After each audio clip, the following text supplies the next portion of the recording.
eyes on base. Tune in, press play. All is alpha on the way. Don't blink, just stay. Oh, yeah.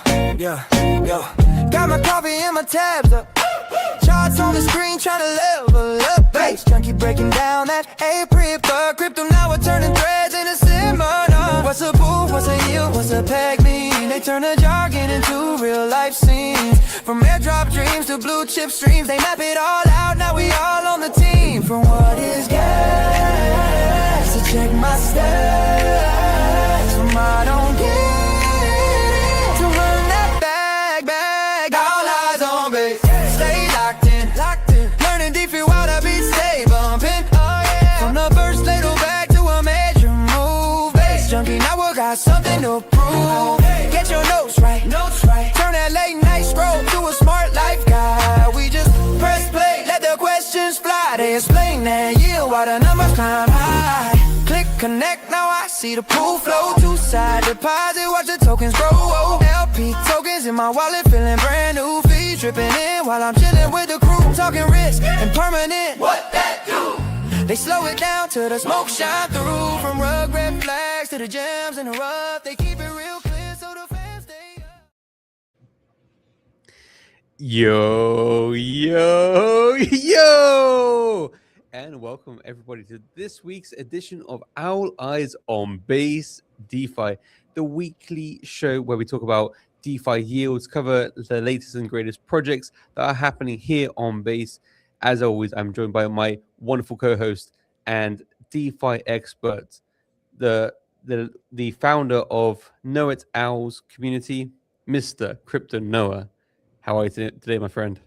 Man, I just touched down in Denver a couple hours ago. Oh, yeah. Unfortunately, you couldn't be here, man. We're all bummed out, crying, man. I don't know how we're gonna make it through, but we'll figure it out. But man, no, it's well, got to get into the peak of the show. I'm wearing a Know It Owls hoodie, guys. Scan that QR code, join our free community. We are doing a Know It Owls event on the 17th, IRL. So we'd love to come and meet y'all if anyone's going to be here. I'll say that again at the end because I know people kind of roll in late sometimes. And then, so yeah, join the free community for that. And then also, it's the first time I'm saying this publicly. Me and Marco and I are making an ETH Denver song. So gonna post that in there. So yeah, I wrote it already on the Super Bowl because the Super Bowl was so interesting and it was just action packed, boring. And now we're throwing the beat on there and we're gonna lay it on down. But yeah, man, I'm in Denver, ready to get some alpha, ready to get some new merch, even though I haven't worn all the merch from last year. How you doing, man? Dude, I'm doing well. It's bittersweet for me because on the one hand, I'm not coming to ETH Denver, and so commiserations. Having a pity party here in Portugal, but finally, I'm wearing some new unseen merch. I noticed that. Yeah. I was like, what's this guy do? What's this guy got on here? I got it a couple of weeks ago. The thing is, I rotate it in my weekly thing, but then some days I'll just wear it on a Monday and then it's in the wash for the Wednesday. But then I was like, no, today it's merch day. Today it's our That's Near Protocol's layer 2, isn't it? Is that what it is? Aurora? I believe so. Aurora times Turbo. I got it at the event I went to a few weeks ago. In fact, that's a good eye, man, because I think the event was hosted by Base and Near. That would make sense. It would make a lot of sense. I used to do some socks on Aurora back in the day. I used to farm that Near USDC pool and that Near ETH pool. Member berries, good times. Yep. But yeah, doing well, surviving the bear. I mean, honestly, it's crazy because you look at the charts, you look at the price of ETH, you look at the price of Bitcoin, and seeing Bitcoin under 70K, under previous all-time highs, is like, holy smokes! Like this is bear territory. I mean, we're over 40% down from market all-time highs in October. So this is beyond a correction. This is like, now we're in the next phase. And Of the bear, you think we're in the next phase of the bear? well, I mean, we're not in the bull. I mean, like Definitely we passed that. Like that was, we didn't get the blow off tops. We didn't get the, I mean, the traditional signs for like, the blow off tops are, everything's pumping double digits, and the fear and greed is in like the 90s, but we never really got there because I feel like we were stunted. We were stilted by, October 11th, $19 billion evaporated from crypto, and all the dispersion of tokens. With that many tokens and that much fragmentation and liquidity, we didn't really have the altcoin season because so many of us and so many tokens, liquidity isn't there to pump all of them. So yeah, I think it was a disappointing bull run for many, and like, not the right off into the sunset finish that we all, hopefully time the top. But now that we're in the bear, I must say, it doesn't really feel like any bear market we've had before. I don't think okay, we're definitely in a bear, but I don't think we're gonna be in a bear for much longer. And I'm not trying to sound like a perma bull, but like if you really, one of my favorite quotes, a fence that goes up fast falls down fast. And in the last bear market, and we can verify this on the charts here today, we had $2.2 trillion leave the market in like 24 months, right? We've had $2.1 trillion leave the market since October in 4 months.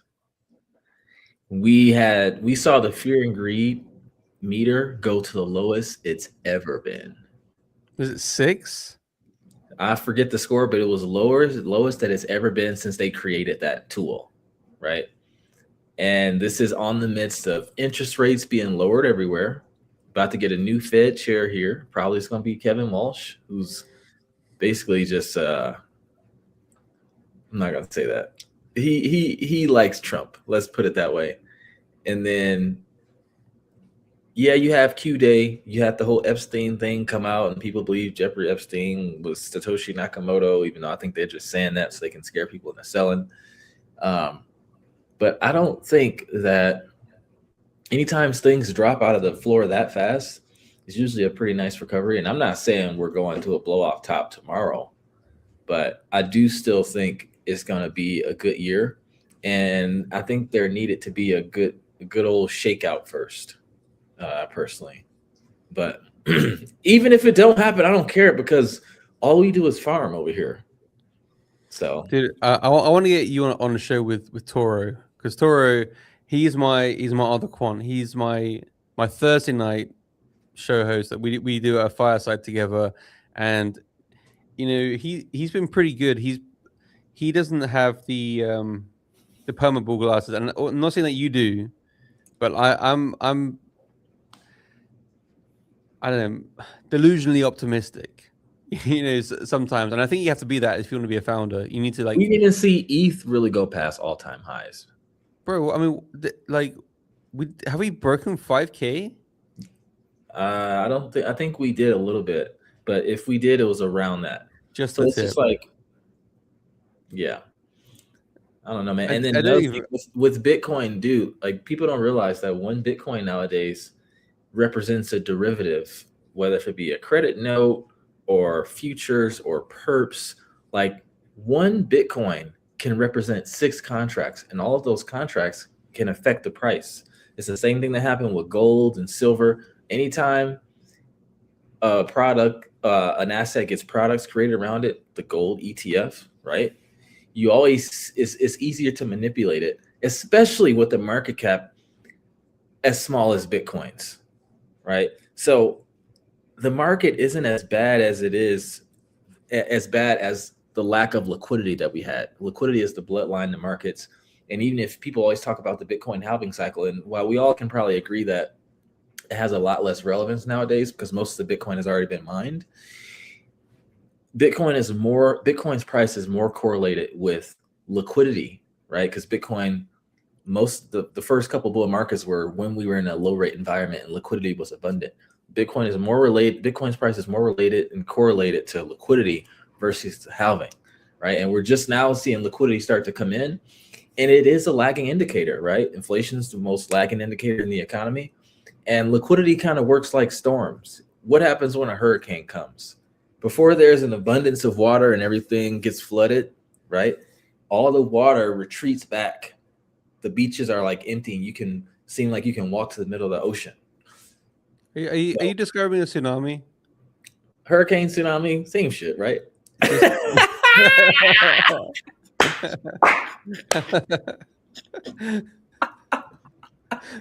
didn't mean to call you out on that. No, I'm glad you did, because you're right, man. The hurricane is kind of just like raining and shit all over, but the tsunami, that's the one with correcting me. The water Man, retreats.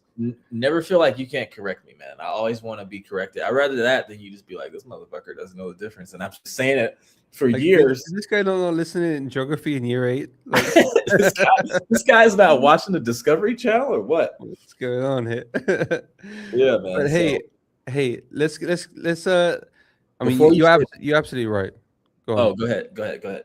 No, I was gonna switch gears because Yeah, you mentioned. same. So I was gonna say, before we switch gears, and we can, I just wanted to ask you. So I had a thing to talk about, because the last episode we talked about Molt Book.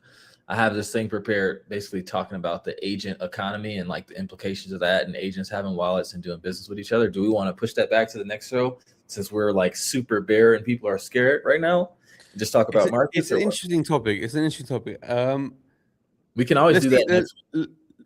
If you want to do it next week, we can. I mean, the thing is, so much has happened in this. Yeah, let's do it next week. And also, just today, I saw 3 hours ago, Coinbase announced about agents having wallets. Did you see that? Now you make me want to talk about it. No, I was on a flight, bro.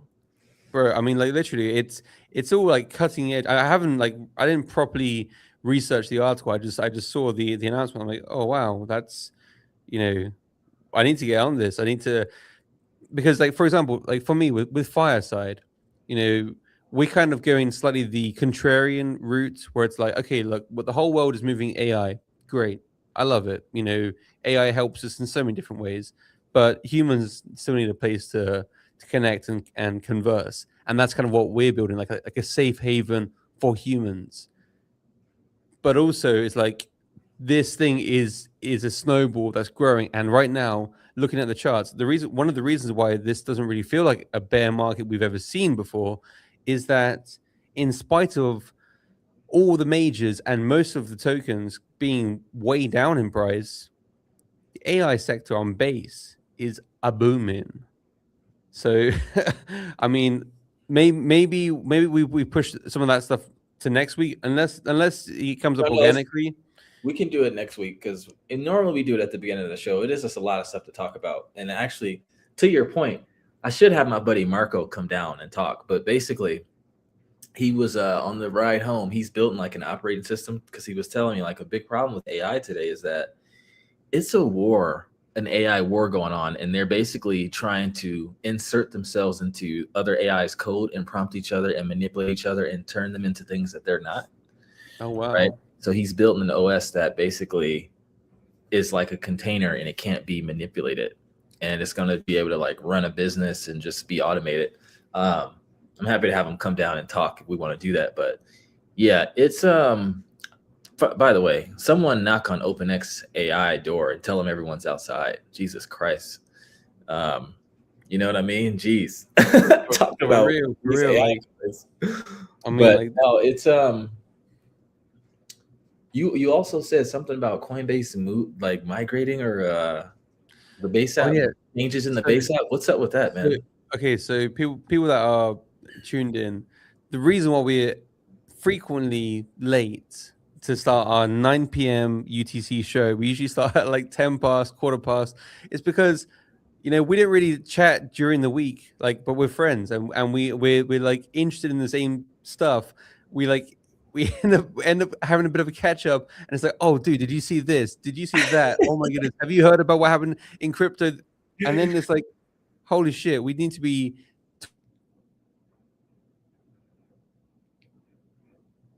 Uh-oh.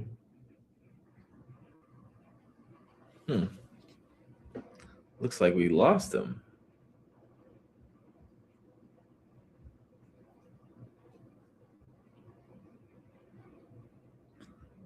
Oh no. Let me pull up my WhatsApp. Talking about this on the show.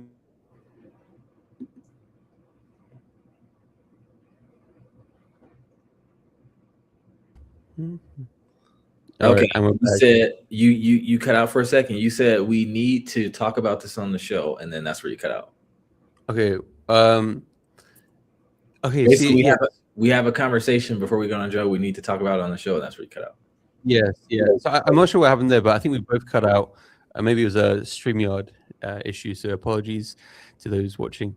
But yeah, the base app.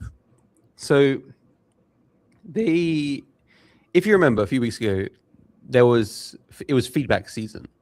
People were fed up of being shoehorned into a creator chain because, not to regurgitate too much, but maybe for new people watching, many of us joined Base because Base is the builder's chain, and the infrastructure, the backing of Coinbase, the wallet, the adoption, like the facilitating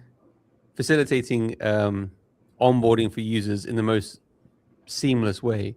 This is like the big USP for Base. And then Base was like Base is for everyone, Base is for builders, Base is for memes, Base is for NFTs, Base is for creators.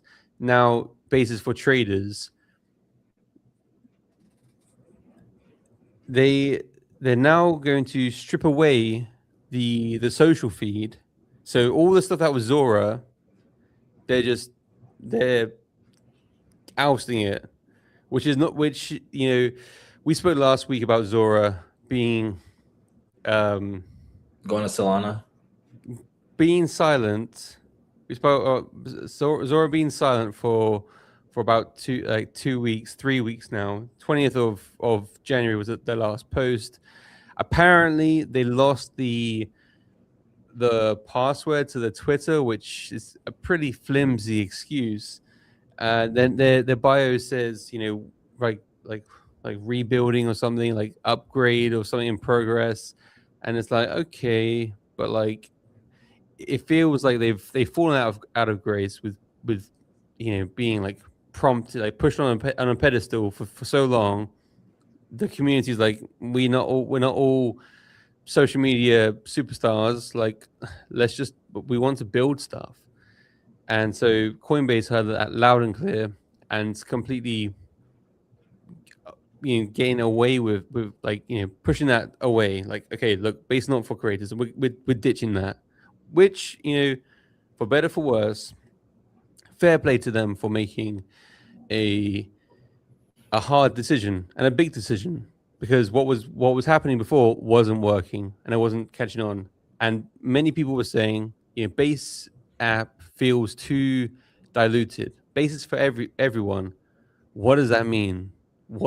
How can you be all things at the same time? And Jesse even said it this week in a response to Thomas. He wrote a really good article about how he feels like Base app is going in the wrong direction, which had a lot of good points. And and Jesse's response, he said they were shooting for billions before bringing on millions, which is a valid point, because like thinking too many steps ahead, you can miss the forest for the trees. And it's like, okay, well, how do we get our first million people?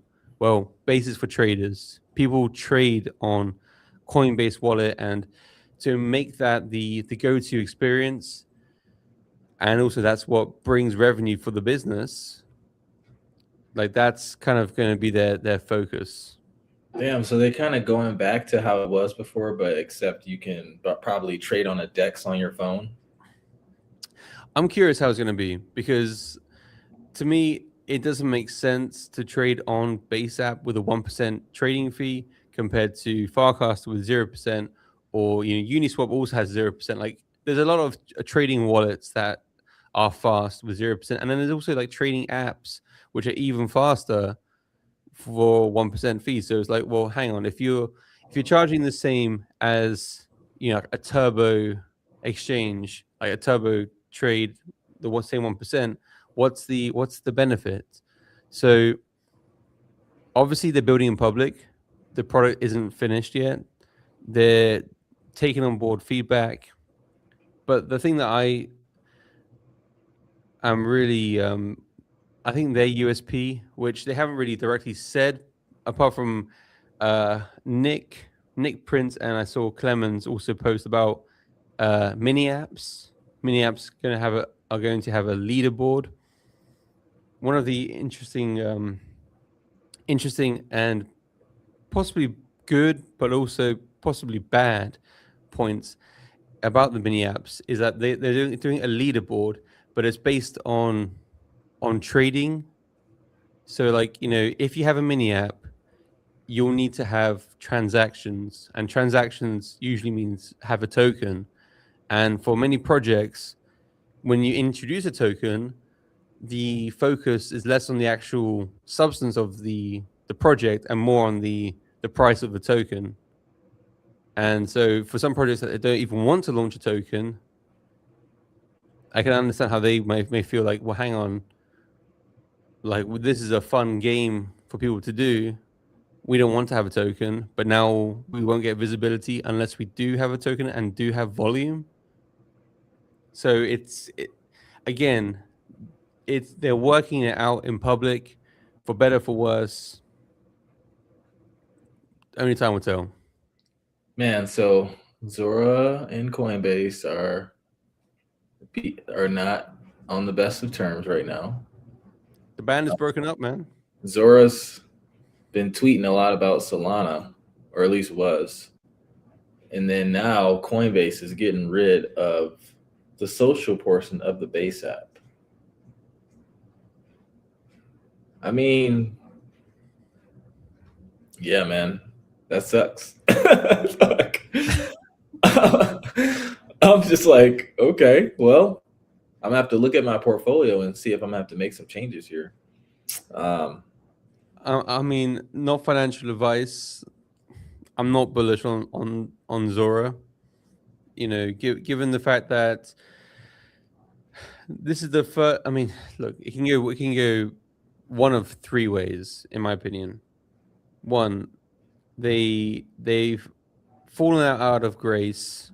You know, the public has spoken, and they've fallen out of grace. They're not being propped up anymore, and, you know, pushed to the front of the queue and in front of visibility, and so that they just, you know, fade away, like fizzle out. That's one scenario.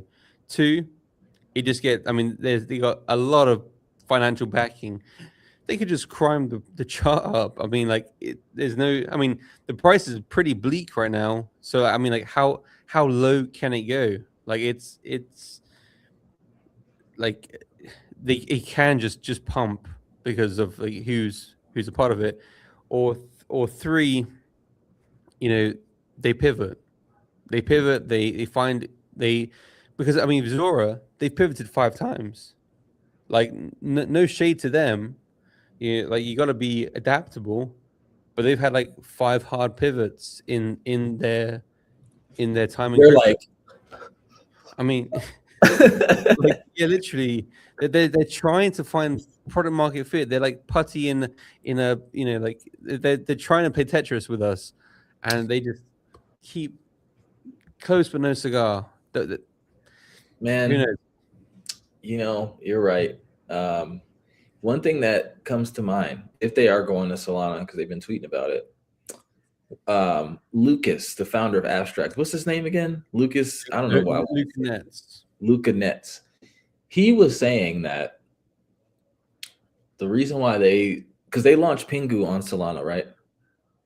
Yeah, correct. Yeah, he said the reason why he did that instead of ETH or some ETH side chain is because, and this is the base show, and I'm still bullish on base. I think they're going to figure it out. But I do think Solana is going to be a big competitor just simply because of the support that they offer.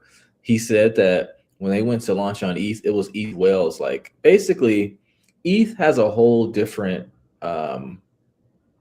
like altruistic kind of philosophy and motive. Like they're trying to be the new internet, right?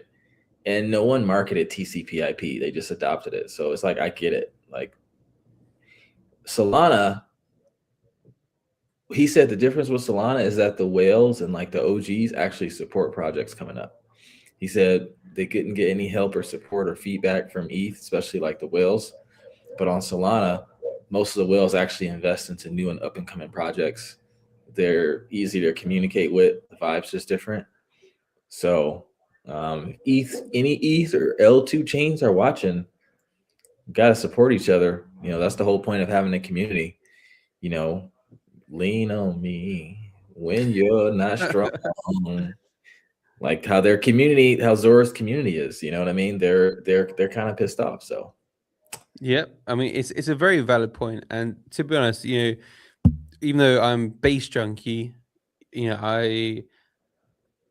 I do have times I did share time with a time with some projects on Solana, and in fact I still hold Catone Kimono, which mhm. is a meme coin on Solana, and just looking at my own personal numbers in terms of like shows, like base shows, like if I do like a spaces or something, maybe it's like 200 people. If I do a fireside, maybe between 10 and 20, because obviously there's a platform barrier. People need to get onto Farcaster before going on, so it's an extra hoop to jump through. But so if it's 20 people on fireside, 200 people on spaces, a base spaces, I did a cat and kimono spaces a couple weeks back.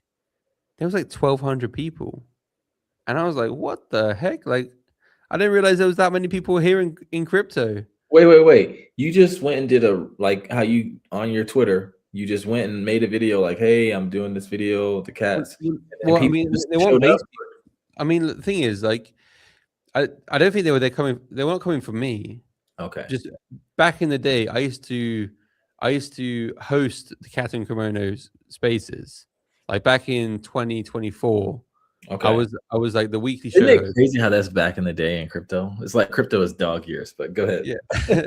A long, long time ago in Last month, 2024, back when I was a young man. wet behind the ears.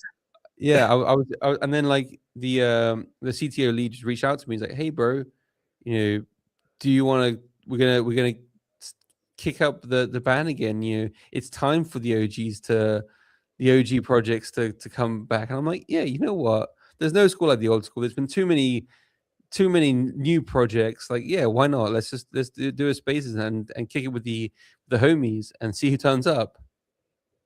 A lot of people turned up. I was like, wow, like, is this the vibe on Solana?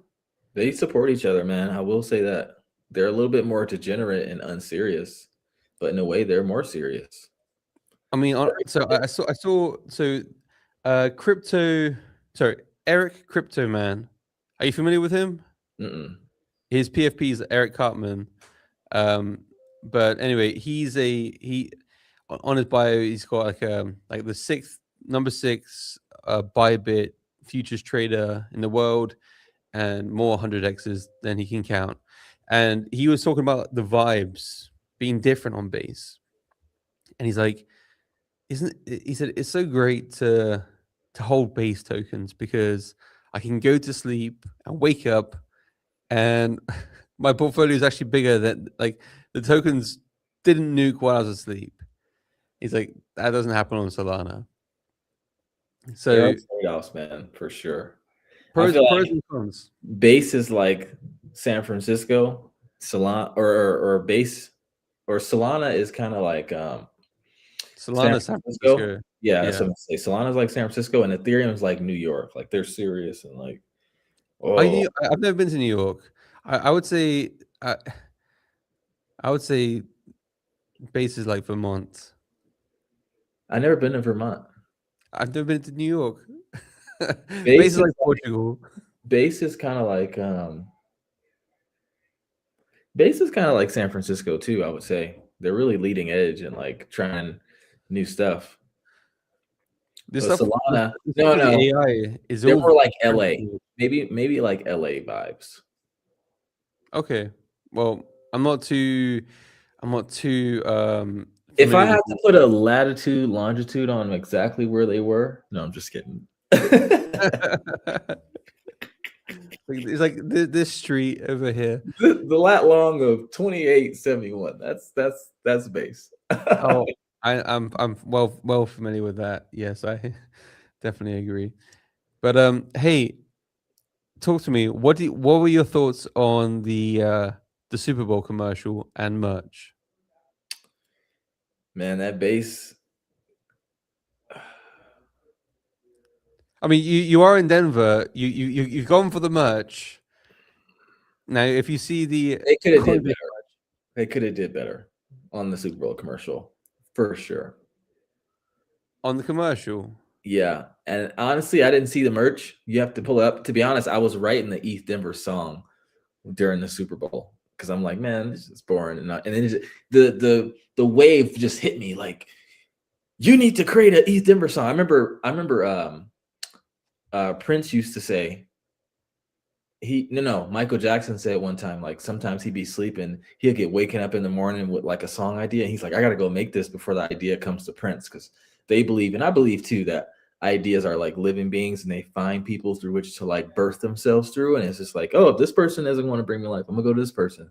So it just came to me like woof, like heavy. I was like, oh, let me write the song. But anyway, can you pull up the merch at all, or yeah, I will.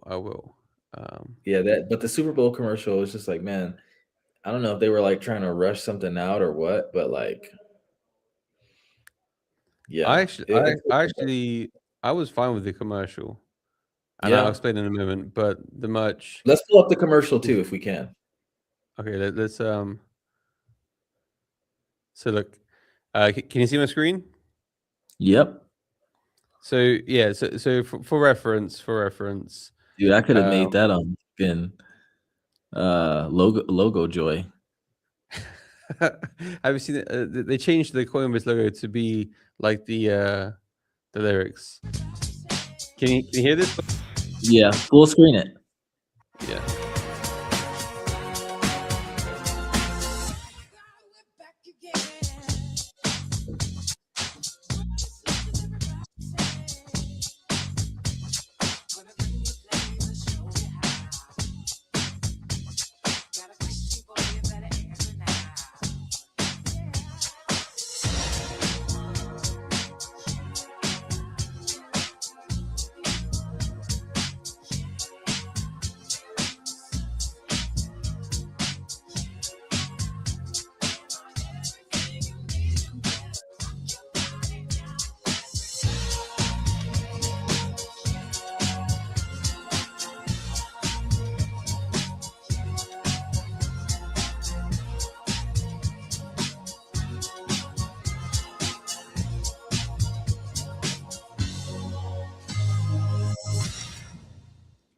Bro, I'm not even gonna lie to you. And Go I on. love Coinbase, okay? I'm wearing Coinbase blue right now. I'm not gonna lie to you. It seems like they went on Fiverr and found someone and just be like, oh fuck it, just use CapCut, just make us something. Okay, I'm going to disagree with you in a moment, but let me show you the merch because I think we're going to agree on if that was your take on the ad, and bear in mind, lots of people did not like the ad.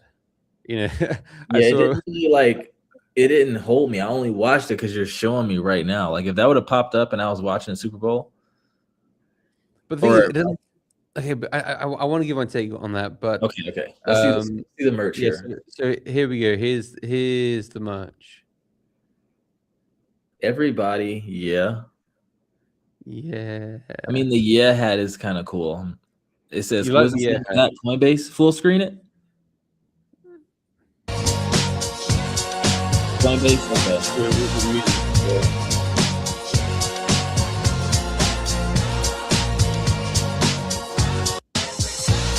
Okay, so my take on that is like the yeah hat is cool because it's a cool saying, like yeah. But like I don't know, man. I feel like it could be a little better. I mean, minimalism is in right now, and I'm not like the biggest fashionista in the world, so I'm not being like arrogant here. But it just seemed like there wasn't a lot of effort put into it, man. Like just throw a yeah on there, that's good. You know, Yeah. like, why not throw some cool graphics on there, man? Like how they had at On Chain Summit, like that type of shit. Well, that was really cool. You know, like they gave out Air Force Ones to everyone. That was really nice. That's what That I'm was saying. such a nice Like, touch. dude, Coinbase has so much money. Maybe they're just focused on base right now and they don't really care. I don't know, but that's my thoughts, man. What do you But so somebody tweeted after the Super Bowl, they're like, Coinbase will literally give money to anything apart from supporting builders. That's funny. But okay, I'll give you my take on it. So I think the advert was brilliant. Really? Because What was brilliant about it? How did it make you the feel? fact that we're talking about it days after, because it's like love it or hate it, and it's like it's kind of like do you remember like the Kanye West commercial When where he it's didn't just have a budget, yeah.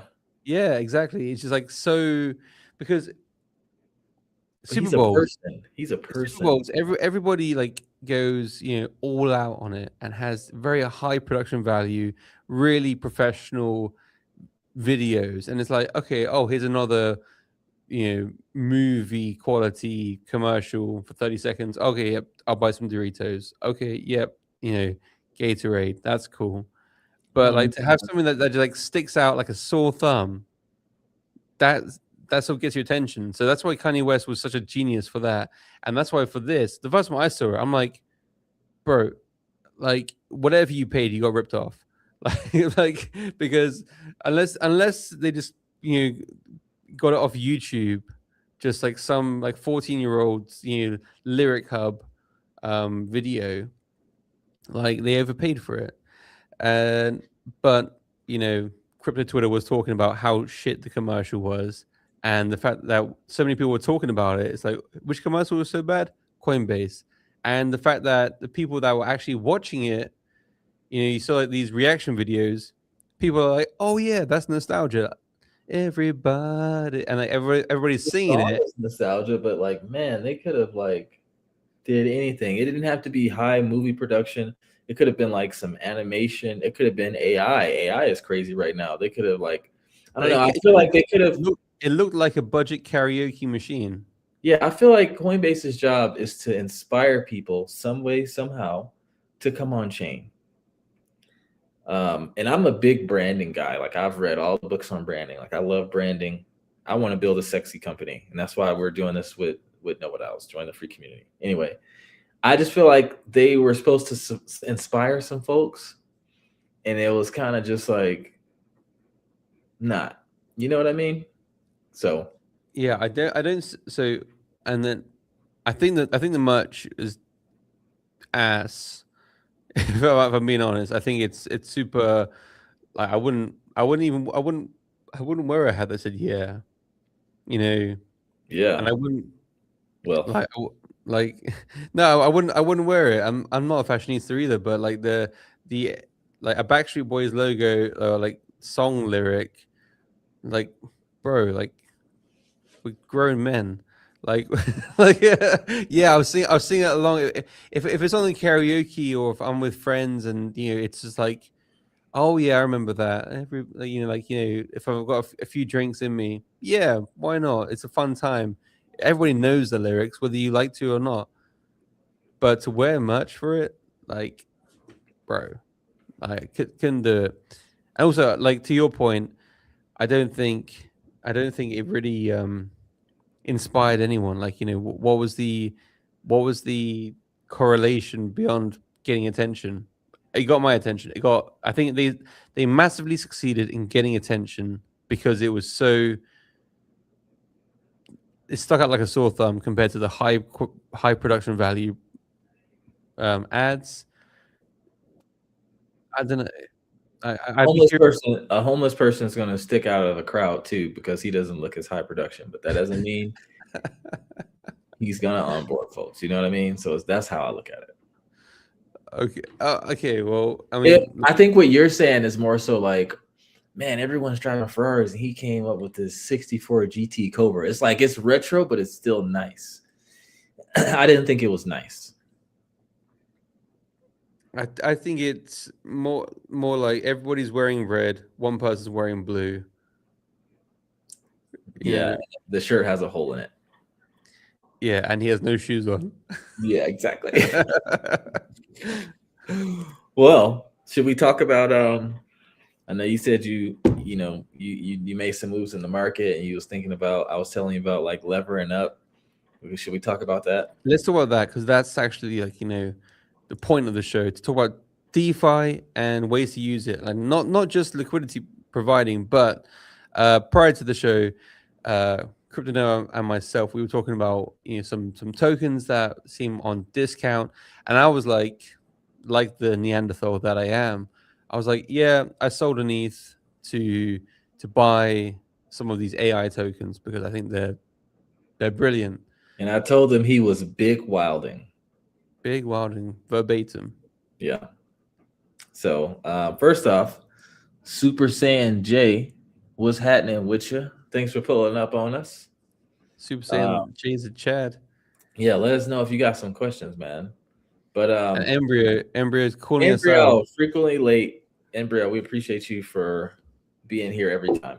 Being patient as well, because we She's are been on every show. I don't remember her ever not being there and retweeting it. We appreciate you, Embryo. We really do. it is like in all honesty, are we frequently late, occasionally late, consistently late? Oh yeah, buddy. Like literally, if we're on time, like Embryo's gonna come in like 15 minutes into the show. I'm like, wait, what the heck? These guys started already? Hey guys, we're both are you Hispanic or Portuguese? I'm half Peruvian. Okay. So his Hispanic, I guess. So for black people, they say, "Oh man, you on CP time," which is like colored people time. Do y'all have that kind of thing with y'all culture? Like, but sometimes they say minority time. Like I've heard that before. I haven't heard color people time, and I haven't heard minority time, but like I have heard Portuguese time or Latino time. Yeah. So okay. So guys, give us a break, all right? We're doing the Anyway, best we can. so yeah, so he sold an ETH, right? So leverage is dangerous, but it has different levels of dangerous, and you can protect yourself, which is what we want to talk about. So right now, you want to use, a lot of people do it wrong and they use leverage when the market's going up. Like if Bitcoin goes up to 100K, people start lever longing it, thinking it's going to continue to go up. But you have to keep in mind the house always wins, and the exchange makes money from liquidating people, and they can see all the orders. And that's why we get these big liquidations, because people get greedy. When things are going up, they long it, right? And when things go down, the opposite happens. Like literally, I saw on Binance, people were talking about it on Twitter, bro. I don't know if you heard about it, but when Bitcoin dropped down to 60 or whatever, I'm like, it's gonna go back up because now people are shorting it, right? Using leverage. And you can see the orders on Binance. The actual exchange was buying Bitcoin so they can liquidate the shorts, right? So you kind of want to think on the side of the exchange. You want to go against the grain. So when everything is down like it is right now, it's less likely, not impossible, that it's going to go down as much as it already did. Like Bitcoin went from 120 down to 60. That's That's a almost lot. 50%. It was more than 50% because it went Yeah, to okay. 125 If down it to 60. in order it's less likely that Bitcoin is going to drop from 60 to 30. People will pick up cheap Bitcoin at that price, I believe. Right. So, and so as to not get liquidated or minimize your chances of being liquidated, that's a good time to use leverage right now when things are low. And I'm not talking about leveraging shorting, but this is a good time to leverage long. Like if we look at ETH, let me actually share my screen and show you guys what I kind of look at here. Okay. All right. So boom, we had this huge drop. Right? We went from a $4.28 trillion market cap at the high to a $2 trillion market cap. So over $2 trillion we had lost. And right now, look at ETH, 1970, right? It's more likely that ETH is going to go here in a higher direction than it is going to go here. Like this level here, 1400, is the previous cycle's all-time high. Well, 2 cycles ago, right? So like this is the time you want to be using leverage to go long on something, because look at this price right here. So if I was in Base Junkie shoes, and I'm going to do this, you can go on Aave and you can, I'm going to come back to the screen here and stop sharing. You can go on Aave, and anytime you basically deposit, or they call it supply assets on the platform, you get paid interest on it, but you can also use it as collateral. And you can get what's called an over collateralized loan. So if you want to borrow $100, you got to have like, 120, 150, however much you want on there. And the more you have in collateral, the harder it is for you to get liquidated. So in this situation, and this is not financial advice, guys, do your own research. This is just what I'm doing. These are my ideas. NFA. You put your ETH on there as collateral and you use it to borrow stable coins. And let's say you just want to leverage long ETH because it's at great price right now. You take those stable coins, you sell them for more ETH, you deposit that ETH as collateral again, you borrow more stable coins, swap that stable coin for ETH, and you do that however many times. And the reason why this is good is because when ETH goes up, the value of your collateral rises, you can withdraw it. And whatever you borrow, you have to pay back that quantity. So if you borrow, let's say $10,000 in USDC, you owe $10 in USDC, and you're getting paid an interest. You're paying an interest rate on what you borrowed as well.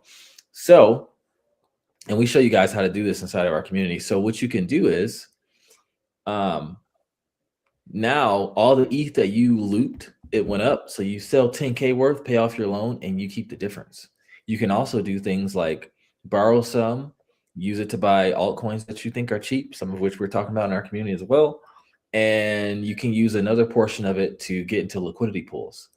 And if you have an APR that is, I don't know, let's say 10%, right? If you have an APR that's 10% and you borrow some funds to go farm with, I'm going to show my screen and we're going to look at the yields. Let's say you do what I said with ETH and USDC, and we're going to look at wrap ETH. And you say you don't want to be too risky, right? Even though it's a good time to take risk right now because the altcoins are down. So impermanent gain is more likely than permanent loss. You borrow ETH, or you borrow stable coins with ETH as collateral. And let's say your APR on your loan is 10%. Well, you can go on an ETH USDC pool. The best ETH USDC pool is on Base right now on Aerodrome, paying out 186%. Your yield on your loan is 10%. So your real yield that you're getting on this pool, all said and done, is going to be around 176%. So while you can take some to speculate on ETH because you think it's going to go up, you can also put some in here and use these to pay off your loans, and you're making profit. It's like, and to make it even more safe, all you have to do is, instead of having, because this is the risk you run with doing something like this, instead of having just ETH as your collateral, you have USDC as collateral as well. So that just in case ETH does drop to 1,200, 1,400, which I think is unlikely, you won't get liquidated, right? So now you're completely safe. You can easily go on ChatGPT and say, hey, this is my collateral. This is my collateral on ETH. This is my collateral on USDC. This is what I'm borrowing.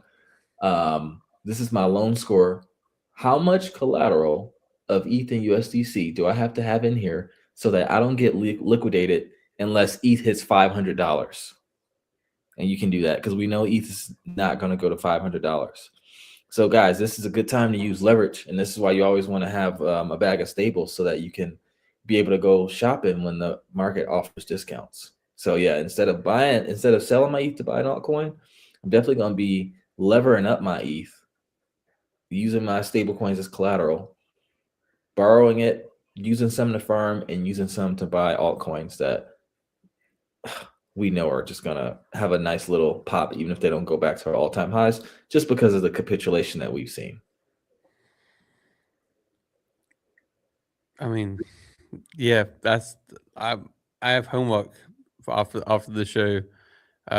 Definitely, like I still have some ETH that I've just been hodling, but it's like you're right. ETH's under $2,000.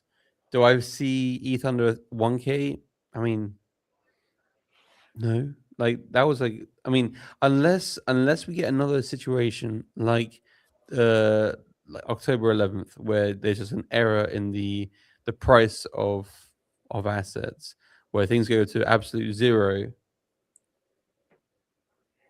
like Unlikely, but not impossible. But even still, you can account for that. And just if you want to be super safe and sleep at night, you put your stables on Aave. Aave's been battle tested. You can also get smart contract insurance on these vaults. So if it gets hacked, you're covered. Your APR on your insurance is fucking like 5%. So let's say APR on the loan's 10, you pay another 5 for insurance, and you're in a pool getting 180. Now you're getting 165. That's still great.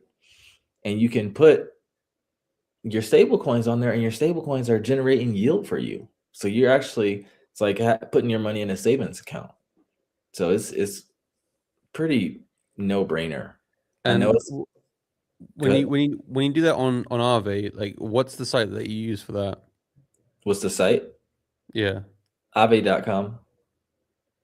Okay, just that.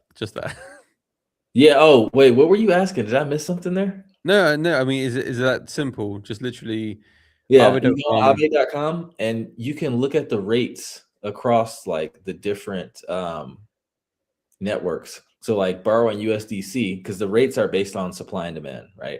This is how Aave makes money. You put your your liquidity on there, Mm-hmm. and then they pay you a yield, and then they charge people to borrow money, and it's like peer-to-peer borrowing and lending. The money you put on there, people borrow it, and they charge people more to borrow than they pay you. So if the borrowing rate is 15% and they pay you 5%, it's a 10% spread. All right. So, and these are based on supply and demand. The rates are going to be determined off of how many people are borrowing and lending. And the rates for USDC on Base Network might be different than the rates to borrow on Arbitrum, and different on Optimism, and different on Polygon, because Aave is multi-chain. So you just got to look and see where it is. Me personally, I'm probably going to do it on Base, and you can do it on multiple at once, because again, I do want to be interacting with as many Base smart contracts as possible to qualify for that airdrop. And so I'm on the Aave website. I'll put it up so people can see it. Okay. But it's saying you get early access. That's the app. They launched an app, so you're gonna be able to do all this from your phone here pretty soon. You should go to app.aave.com, I believe. So here's this Aave for Aave. web. Hit Aave for web up there. There you go, matey. Yep, and then you can connect your wallet if you want, but you can also if you scroll all the way up to the top, because I think this is just default ETH. Yeah, this is ETH. You see where it says V3? We're a core instance, and it's like an arrow all the way to the left. Oh yeah. Yep. And those are all the networks you can go on. So if you want to hit Base and look at what it's looking like. So right now, if you put your USDC on Aave on Base, you get 3.51% APY. They have 429 million accumulated or deposited, I should say. And if you want to borrow USDC, regardless of what your collateral is, you're going to pay 4.72, which is That's not very bad. reasonable. All the yields that you got in the farm. That's extremely reasonable. Yeah. Now these can change because they are variable rates, but they're not going to go super high, and they're definitely not going to be nowhere near as high as what you're getting in liquidity pools.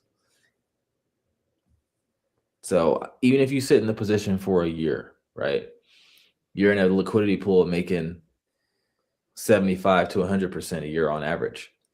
And we know ETH is going to be high. I have a high feeling that ETH is going to be higher than it is today in a couple months from now. So at the beginning of the show, I said I wanted to get you and Toro on the show because he believes that the bottom of the bear will be Q3, Q4 this year.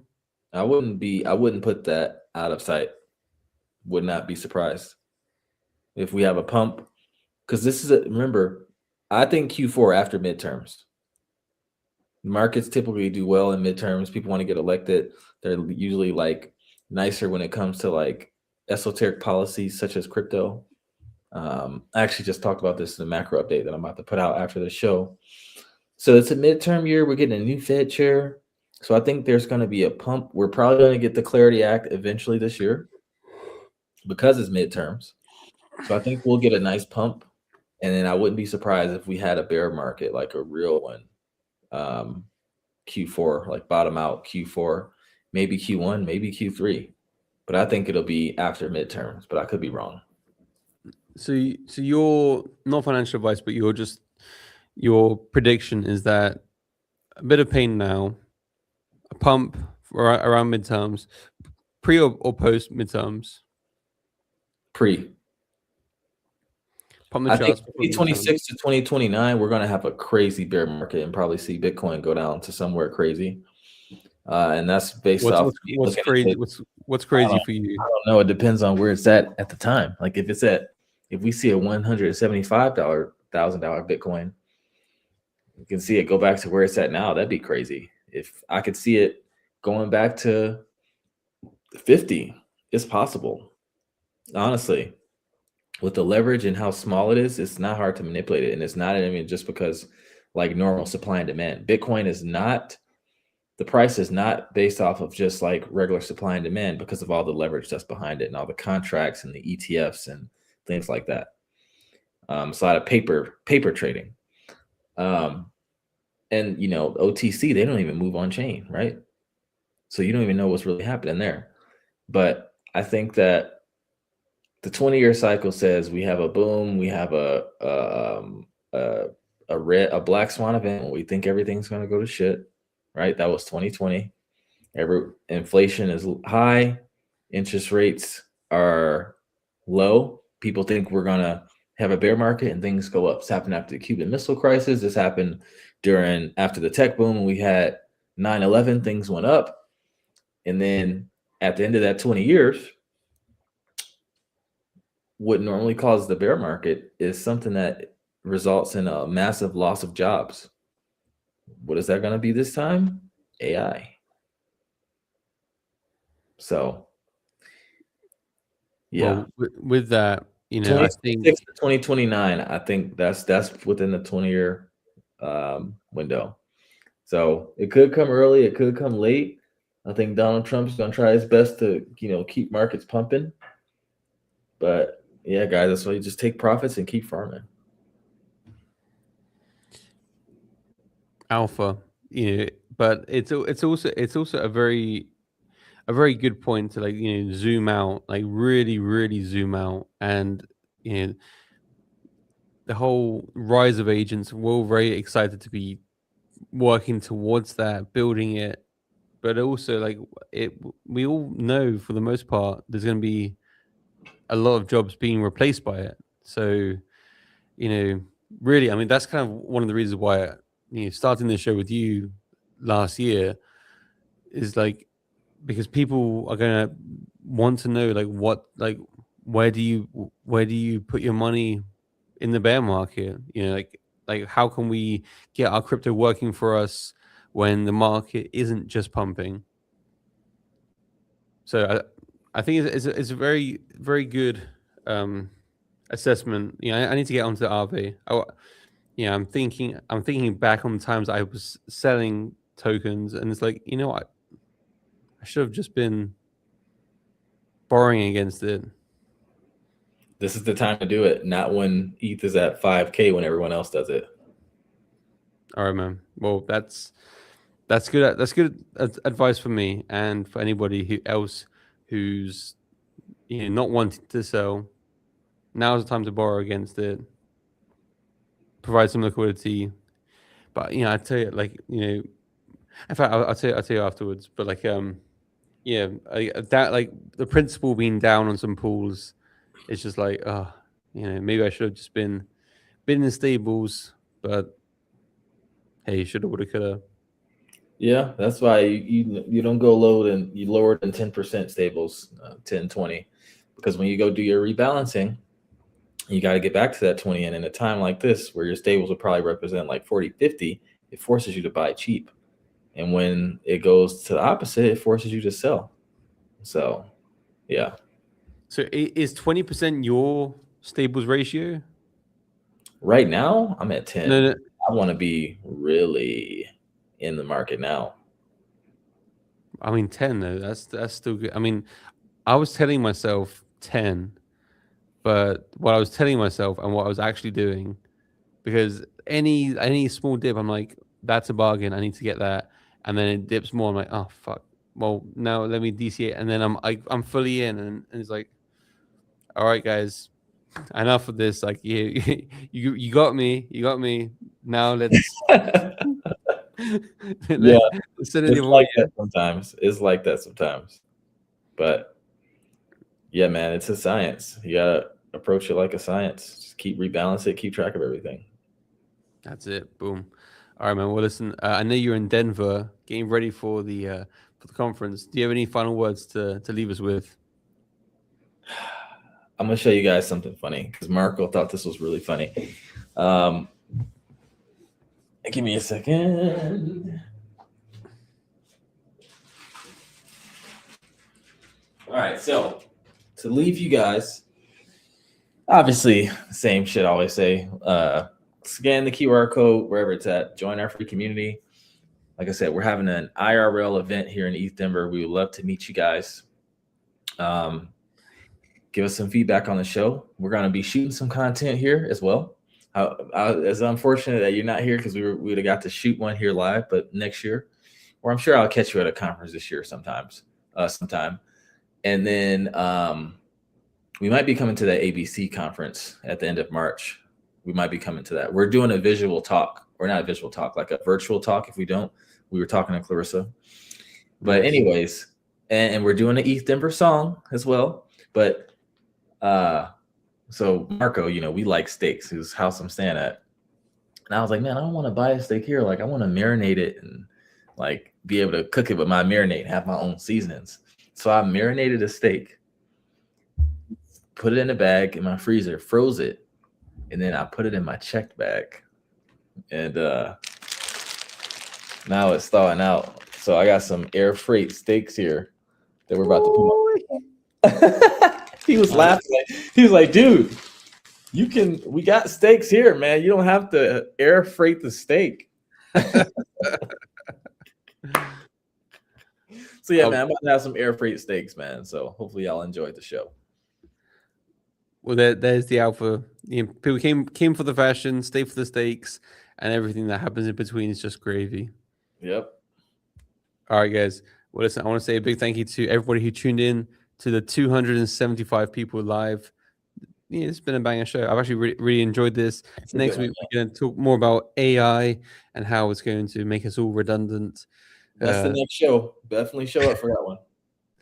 All right, well, man, have an incredible time in East Denver. If you see any extra large shirts on the merch tables, snag a couple for me. Dude, I gotta have some shirts, man. All right, man. Just be out there with two hands. Just I'm gonna have huge bags. Like I bought a travel suitcase bag to bring back shirts, man. So yeah, my man. All right, guys. Thank you, Noah. As always, always great to learn new insights on base DeFi, and to everybody who tuned in. Until next time, stay safe, stay healthy, but most importantly, stay based. Peace out, everyone.